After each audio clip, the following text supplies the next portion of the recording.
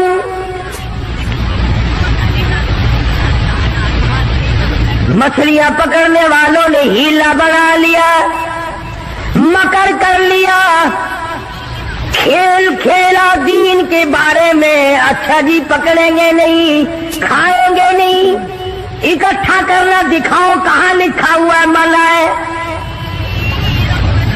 آگے پارٹی بن گئے.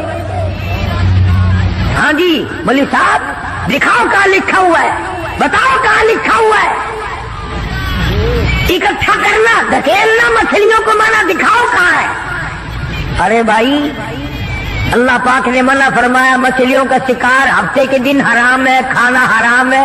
کہنے لگا ٹھیک ہے، پکڑنا بھی حرام ہے، کھانا بھی حرام ہے، دھکیل کر گلے میں اکٹھا کرنا دکھاؤ کہاں حرام ہے.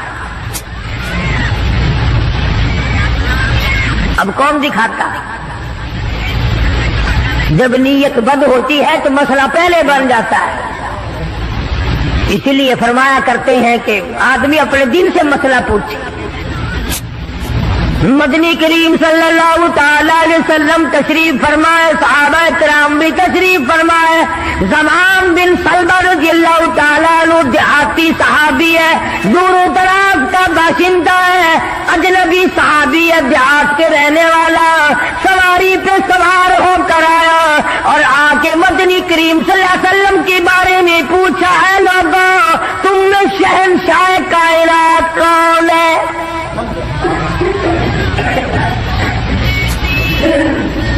صحابہ کرام نے اشارہ کر کے بتلا دیا یہ ہے. قریب ہوا، عرض کرنے لگا آپ رب ذوالجلال کی قسم کھا کر بتائیں کیا واقعی آپ نبی ہیں؟ آپ نے فرما دیا ہاں. اس کے بعد کہنے لگا رب ذوالجلال کی قسم کھا کر بتلاؤ کیا آپ پہ اللہ کی کتاب نازل ہوئی، قرآن کریم اترا آپ پر؟ آپ نے فرمایا ہاں. ہر بات میں اس نے یہی بات کہی کہ قسم کھا کے بتلاؤ کیا آپ نے 5 نمازوں کا حکم دیا؟ حضور صلی اللہ علیہ وسلم نے فرمایا ہاں. پھر قسم کھا کر کے کھلا کر کہنے لگا کیا آپ نے اللہ کی توحید اور اپنی نبوت اور رسالت لا الہ الا اللہ محمد رسول اللہ یہ کلمہ سکھایا ہے، امت کو دیا ہے؟ آپ نے فرمایا ہاں. حج کے بارے میں پوچھتا ہے، زکوٰۃ کے بارے میں پوچھتا ہے، رمضان کے روزوں کے بارے میں پوچھتا ہے. اور توجہ کرنا یہ ارکان دین پوچھ کر واپس ہونے لگا اور کہنے لگا واللہ قسم اللہ کی لا ازید ولا انقص منہ، میں اس میں نہ کمی کروں گا نہ زیادتی کروں گا، نہ بڑھاؤں گا نہ گھٹاؤں گا. ارکان دین پہ عمل کروں گا، اسلام کی بنیادوں پہ اسلام کی عمارت کھڑی کروں گا، اس کو سنبھال کے رکھوں گا. 10 قدم پرے کو گیا ہے. مدنی کریم صلی اللہ علیہ وسلم نے فرمایا او لوگو جس نے جنتی آدمی کی زیارت کرنی ہو میں تمہیں دکھاؤں. وہ زمان بن سلمہ تمہارے سامنے جا رہا ہے.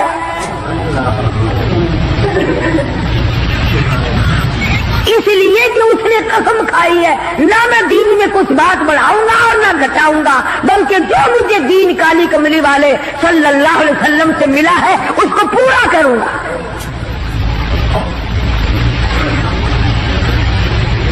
صحابہ کرام نے حضور کی زبان مبارک سے جو سنا اس کو دین بنایا.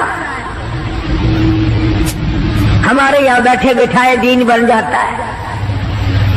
اب بنا لیا نا انہوں نے، کہنے لگے جی پکڑنا حرام ہے، ہفتے کے دن مچھلیوں کا کھانا حرام ہے، دھکیل کر اکٹھا کرنا گلے میں داخل کر لینا حرام کوئی نہیں. اس میں حرج کیا ہے؟ آج ہمیں بھی لوگ کہتے ہیں حلوے کی پلیٹ سے آپ قرآن پڑھ دیں تو کیا حرج ہے؟ اس میں کیا گناہ ہے؟ اللہ کا کلام تو ہر وقت پڑھنا چاہیے۔ انجان لوگ بیچارے ان پڑھ رسومات میں پھنسا رکھے، کیا ان لوگوں نے ایسا ہی گڑا بنایا، پانی اس میں ڈالا، مچھلیوں کو اکٹھا کیا، اس میں داخل کیا اور اتوار کے دن پکڑ کے کھائی۔ آواز آئی اور لوگوں وَيَمْكُرُونَ وَيَمْكُرُ اللَّهُ وَاللَّهُ خَيْرُ الْمَاكِرِينَ۔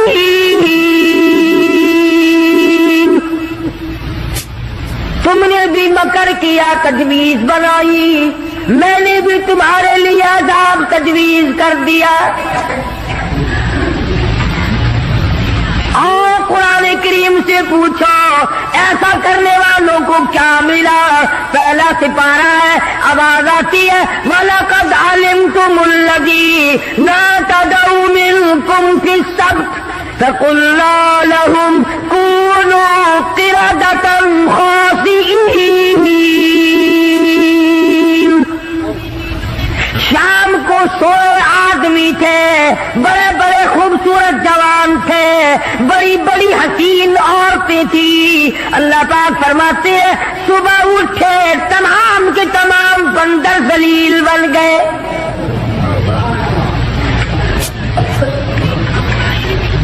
شکلیں بدل گئی پروردگار عالم۔ سوئے آدمی تھے، اٹھے بندر، بھولو بن گئے۔ کیوں میرے دین میں مداخلت کی؟ کیوں تم نے میرے دین کے قانون میں ہیرا پھیری کی؟ بڑے بڑے بدلے لو۔ کوئی قوم شام کو آدمی سوئے، صبح کو اٹھے تو کتوں کی شکل بن گئی۔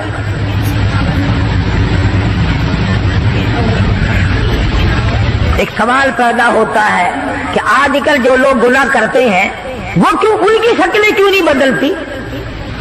تجھے کیا معلوم ہے امام الانبیاء محبوب کبریا حضرت محمد مصطفیٰ صلی اللہ تعالی علیہ وسلم نے ساری رات رو رو کے دعا مانگی، الہی میری امت کی شکل نہ بدلنا۔ خدا کی قسم آج آدمی بنا پھرتا ہے، انسان بنا پھرتا ہے، حسین بنا پھرتا ہے، خوبصورت بنے پھرتے ہو، یہ سارے کا سارا صدقہ کالی کملی والے کا، ورنہ اب تک کتے بندر بن گئے ہوتے۔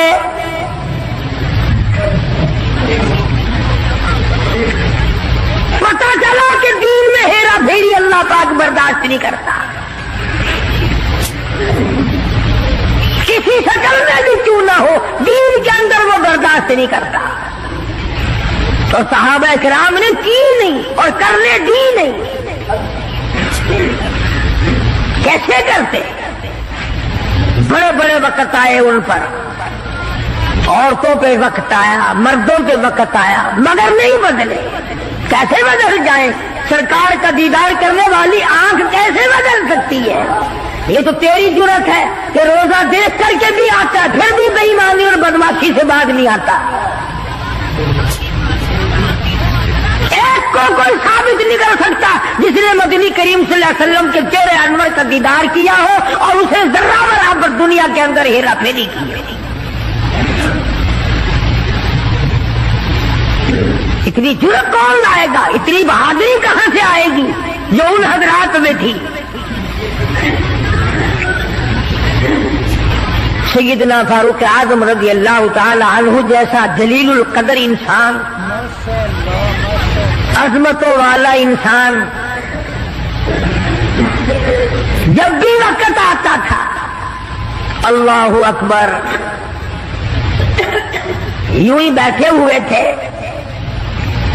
کچھ کام میں لگے ہوئے تھے، ایک آدمی آیا اور کہنے لگا جی فلانے آدمی نے مجھے درہ مارا،